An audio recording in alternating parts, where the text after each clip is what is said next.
Alors bonjour à toutes et à tous. On va commencer avec un petit peu de retard, mais on va essayer de terminer à l'heure pour cette table ronde sur les enjeux de la formation pour le numérique en santé.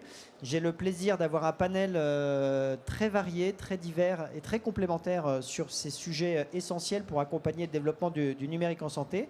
Je m'appelle moi-même Antoine Teignère et je suis directeur de Paris Santé Campus. Et je vais vous présenter les 5 experts qui sont avec nous cet après-midi et qui vont discuter ces sujets, poser un certain nombre de constats. Je crois qu'ils sont assez simples à mettre en place, mais on va quand même les poser. Et puis surtout, à partir de ces constats, essayer de se projeter à la fois dans ce qui est réalisé aujourd'hui. Il y a beaucoup de choses qui sont mises en place et qui sont essentielles. Et puis de voir ensuite quelles peuvent être les perspectives pour ces enjeux de formation dans le numérique en santé. Donc j'ai le plaisir d'accueillir, on va commencer par les femmes, Anne-Sophie Janot, qui est enseignante à l'université Paris-Cité, qui est une des universités les plus importantes pour la formation médicale en France. Et au sein de l'université, elle a une expertise tout à fait particulière, notamment en intelligence artificielle et en statistique. Et donc avec ces éléments, elle pourra discuter avec nous justement de ces enjeux de formation. Bonsoir Anne-Sophie.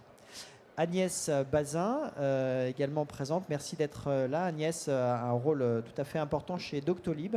Doctolib que je ne présente plus évidemment, mais Doctolib que vous connaissez peut-être moins sous l'angle de la formation, parce qu'évidemment quand on met en place de la télémédecine, et Agnès nous le dira, ça s'accompagne d'une formation sur ces nouveaux usages, que ce soit en interne ou que ce soit pour les professionnels de santé. Et donc c'est un complément à la formation qu'on voit habituellement universitaire et qui est tout à fait important pour mettre à jour justement les compétences des professionnels de santé. Merci beaucoup Agnès d'avoir accepté d'être présente.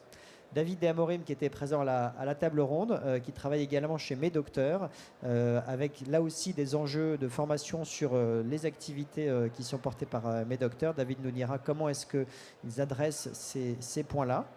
Et puis, deux personnalités remarquables également, le professeur Gérard Friedlander, qui est l'ancien doyen de la faculté de médecine de l'université Paris-Descartes et qui est aujourd'hui président de la fondation de cette université avec une expertise tout à fait reconnue sur ces sujets de formation pour le numérique en santé. Et Mathieu Faure, qui travaille à la délégation du numérique en santé, qui pilote pour la stratégie d'accélération notamment tous les axes autour de la formation et qui nous dira à la fois comment ceux-ci sont organisés aujourd'hui, et puis surtout, puisqu'ils sont lancés depuis un an, quels sont les premiers résultats concrets qu'on peut mettre en avant aujourd'hui. Voilà, merci à tous les 5 d'être présents avec nous.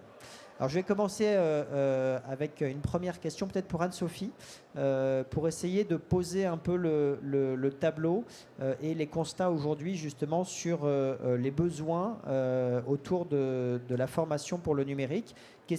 À quoi sont formés les étudiants en médecine à l'université et qu'est-ce qu'on peut poser comme constat sur ces sujets de formation en santé numérique? Merci.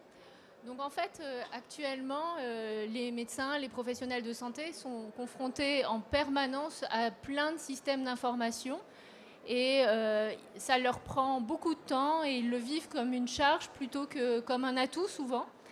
Ils sont aussi confrontés à beaucoup d'outils numériques et ils les intègrent à leur pratique, mais ils se posent beaucoup de questions sur comment les évaluer, est-ce que ça va m'être utile. Et donc nous, on essaye de former les professionnels de santé à ces questions. Donc on a au sein de l'université de Paris-Cité, donc à la faculté de médecine, un certain nombre de formations sur ce sujet pour les étudiants. Donc par exemple, ils ont un enseignement par exemple, de lecture critique autour de l'évaluation des outils numériques. Ils ont des enseignements autour des systèmes d'information pour comprendre comment ils sont structurés, quelles sont les nomenclatures, comment ils peuvent au mieux rentrer les informations dans ce système et comment au mieux les utiliser. Et puis, nous, ce qu'on essaye aussi de mettre en place, c'est un certain nombre de formations pour les étudiants, et il y en a qui souhaitent participer à la construction de ces nouveaux outils. Donc, en fait, il y a un certain nombre de formations qui existent.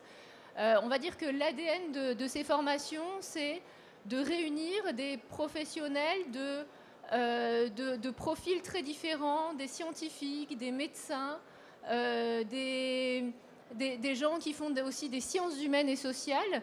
Et donc, il y a quelques années, grâce au professeur Friedlander, on a monté une chaire d'intelligence artificielle en santé et une formation dédiée qui réunit justement des profils différents avec des enseignements on va dire de réglementaire, parce que l'aspect réglementaire est très important, des enseignements plutôt techniques sur, par exemple, les techniques d'apprentissage en santé, des enseignements autour de la santé et des applications qui existent en santé, qui réunissent des professionnels donc issus d'horizons différents, et on les forme, on les fait travailler sous forme de projets pour qu'ils apprennent comment travailler ensemble pour construire des outils qui vont être efficaces et qui vont être utiles pour améliorer les soins. Et ça, on a décliné ce type de formation aussi dans le cadre d'un master qui réunit aussi des profils différents, où là, on apprend vraiment aux étudiants à coder, à construire, par exemple, des entrepôts de données de santé, ou alors des outils de traitement automatique de la langue naturelle. Vous avez tous entendu parler de ChatGPT. ChatGPT pour la médecine, c'est vraiment quelque chose qui serait très utile, mais il faut qu'il y ait des gens qui développent ces outils. Et donc nous, on essaye de former des professionnels qui vont permettre de développer demain ces outils. Merci. Gérard Friedlander, vous avez vu plusieurs générations d'étudiants. Ce besoin de formation sur le numérique, il est de plus en plus prégnant au-delà de cette génération qui arrive, qu'on dit digital native. Comment est-ce qu'on les accompagne avec des initiatives qui peuvent les former au numérique, et notamment au numérique dans leurs usages pour la santé? Merci Antoine. Alors comment est-ce qu'on les accompagne? Mal. Mal parce que quand j'ai fait, comme toi, des études de médecine, on ne nous a pas du tout appris ce que pouvaient être non seulement des outils numériques, mais il ne s'agissait pas de savoir comment on les construit, mais même comment on les utilise. Et on a tous appris, nous qui ne sommes pas des digital natives, on a tous appris sur le tas. C'est bien, mais ce n'est pas suffisant. Et aujourd'hui, si on veut accélérer le processus d'apprentissage, il faut qu'on mette un tout petit peu la main à la pâte.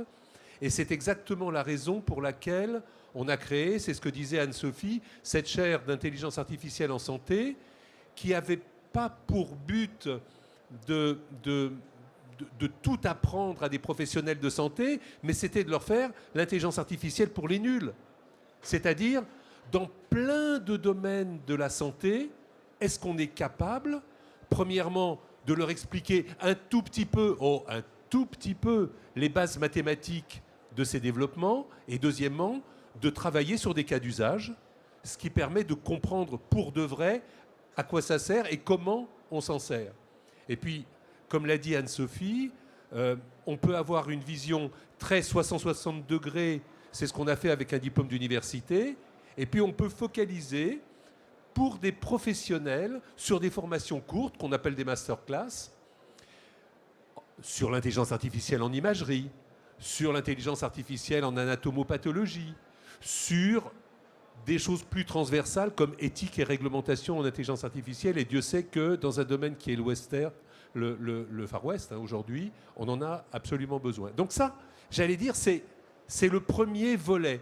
Et puis il y a le match retour. Le match retour, c'est qu'aujourd'hui, on voit éclore des start-up en e-santé, montées par des personnes qui ne sont nécessairement pas des médecins ou des professionnels de la santé, et qui rentrent dans un champ qu'ils ne connaissent pas. Et donc, on a un devoir d'acculturation de ces jeunes start-upers au domaine de la e-santé. On l'a vu quand on a monté Impact, qui est cet incubateur en e-santé mentale. On a eu affaire à des jeunes entrepreneurs qui n'avaient pas le quart du début d'une idée de ce que c'était que la santé mentale. Donc, comment voulez-vous qu'ils se développent s'ils ne savent pas quel est l'objet? Donc, on a monté des modules de formation, et je pense que c'est le deuxième rôle qu'on a, c'est de fabriquer des modules à mettre en bibliothèque et où on peut prendre, si possible de manière bien faite et avec une auto-évaluation, tout ce qui se fait aujourd'hui, des modules qui permettent à des jeunes entrepreneurs d'accélérer, là aussi, le processus de performance. Merci. Alors, de nombreuses universités, effectivement, se sont maintenant lancées dans ces programmes qui sont devenus, comme vous le disiez, non seulement indispensables, mais incontournables. Et Mathieu nous dira tout à l'heure comment est-ce qu'on peut passer à l'échelle, puisqu'un des enjeux, c'est vraiment d'arriver à former de façon massive sur ces sujets. Peut-être avant d'aborder ce point, on a parlé des étudiants, mais il y a aussi les professionnels qu'il faut former. Et là, Doctolib ou Médocteurs ont une expérience tout à fait intéressante sur à la fois le premier constat et les besoins, et des initiatives qui permettent justement de former rapidement des professionnels de santé à l'utilisation de leurs outils. Agnès, je crois que vous me disiez tout à l'heure, vous avez enchaîné plus d'1 million d'heures de formation pour former les professionnels de santé sur vos outils.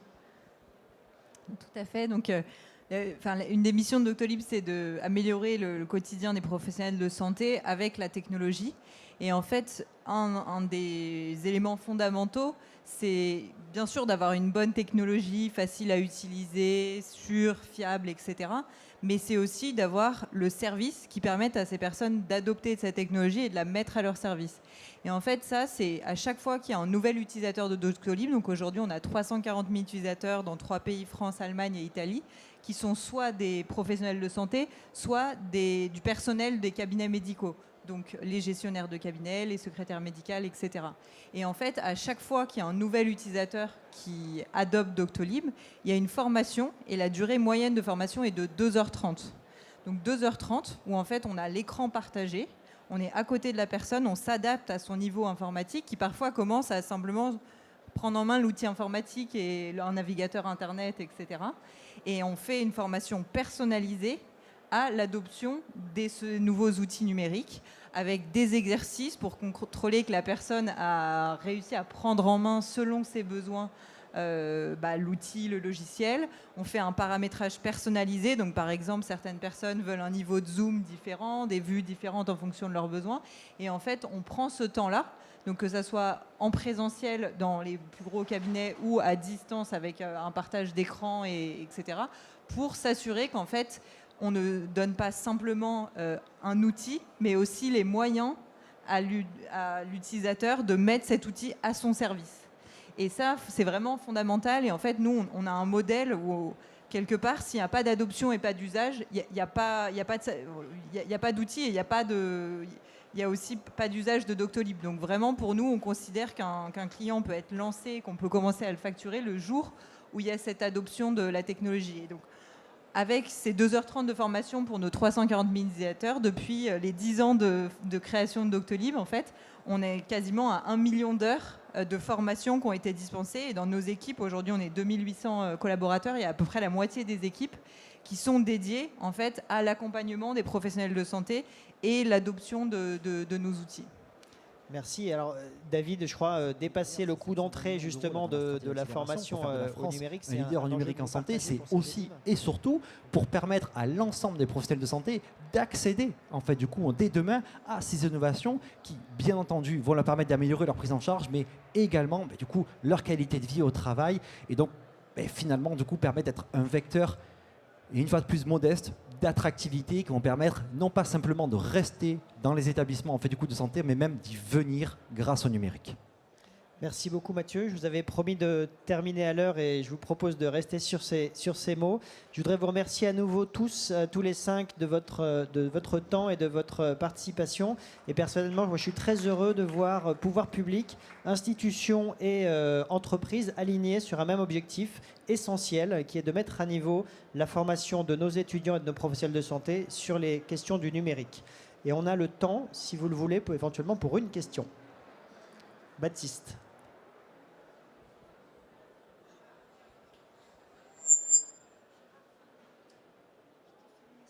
Merci Antoine. Moi j'avais une question. Pardon.